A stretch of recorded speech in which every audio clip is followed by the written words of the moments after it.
nature or what it is, but if you see things in odd pairings, 3s, 5s, 7s, take pictures. It often comes out looking really well. This picture, of course, is not in the best of focus, but it does look good because there are 3 delicious looking cookies. So perspective. Perspective is always an important thing to talk about, and it's kind of fun to go to a market and imagine yourself in different personas. So in this case, you imagine you're a 5-year-old, you're maybe 3 feet tall, you come up to the stand of all these ridiculously good-looking heirloom tomatoes, and you're really, pretty short because you're still growing. Maybe you need some more tomatoes to get a little taller, and it looks like the tomatoes go on forever and ever and ever and ever, and which is just really cool. And of course, the farmers are standing right there in the background, and that's really cool too. So don't be afraid to use different perspectives.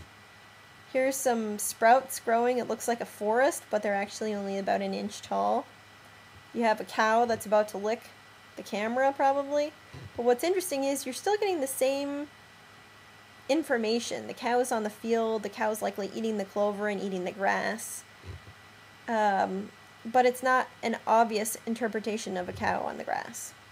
And then there's the tomato plant on the right. That's Davy, one of our previous food warriors. So I also want to go over some of the challenges with taking pictures at farmers markets. One being meat. Meat is often a really hard thing to photograph in a sexy way. The turkeys on the left in packages in harsh lighting look terrible.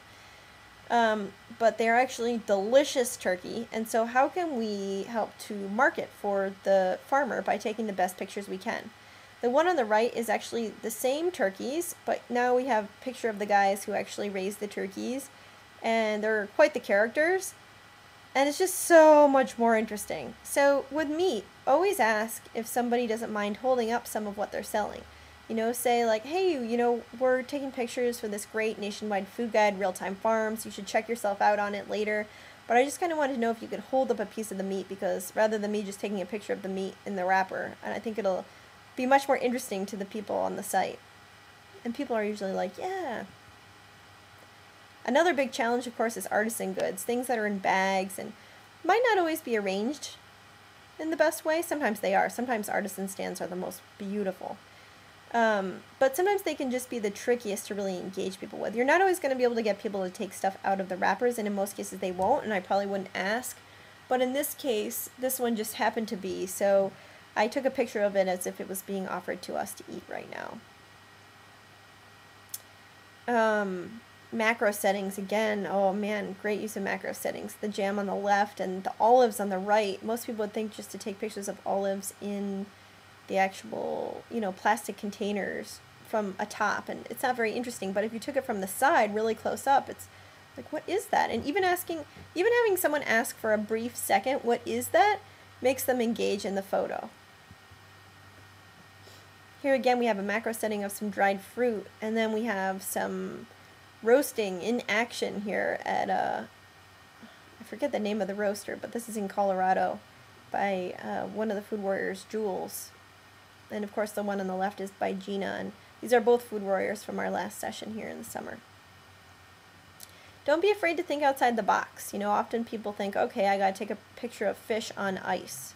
Well, you don't have to take a picture of the whole fish, you could just get the tail, because the same thing's communicated. You have fish, you could even tag it with what kind of fish it is, but for the viewer it's much more interesting. Here on the right, actually the guy who sells the turkeys in one of the previous photos, John, he's a professional photographer too, and he said, hey, I have this great idea. I'm going to feed you ice cream. Well, feed the camera ice cream. And then you're going to get a picture of one of our friends who's a guy who helps to sell this ice cream, and we're going to kind of blur him out in the back, but you're still going to get a sense that he's like really friendly and he's feeding you this ice cream.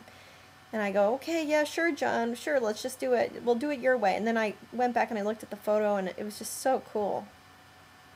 Don't be afraid to be silly or stupid, or, use some idea that you're like, oh, this reminds me of XYZ.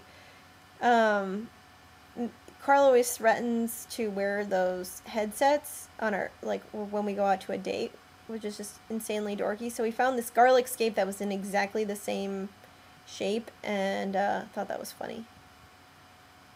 If you get moments like this, you're just lucky. capture the mood at the market. You know, of course, we're trying to document the most number of farms, and that's the most important thing. So to get a picture at every stand is the most important thing, so that we can get those people, those farms into the database. But another really important thing is to take 1 or 2 shots that capture the mood or the feeling that you get at the farmer's market to encourage people to go and try and check it out. So there's a lot of different ways that you can do that. It doesn't have to be a picture of the food. It could be a picture of something else that's happening at the market that's just like, oh, that's funny, that's interesting, I'm going to go there. Pictures of the actual interactions happening there. Interesting picture on the left. This woman's outfit matches the potatoes she's buying. The one on the right is a great mood shot from a farm. That's from Susie, one of our food warriors this summer, and it's from this farm in Michigan, I think, called the Garden Horde, and they save and sell different heirloom seeds. And this picture is just so cool. The moodiness of the sky with the pirate thing, and the different shadows are fine in this picture because they all add to that whole sort of spooky mood. So we all can fall in love with food, and the only thing that we need to do is help people do that and help people engage back in these stories. This has to be one of the cutest pictures that has ever been submitted to Real-Time Farms. Need I say more? Try to find pictures like this. So thank you guys all. I wish you all luck in going out and capturing this and capturing people's imaginations when it comes to food. You know, food is such a basic and simple pleasure. And I also wanted to let you know that I have also put up a few links here for you on your Food Warrior guideline sheet. Links to various places that I've found for inspiration on photos. One is a log of the best summer 2011 Food Warrior photos.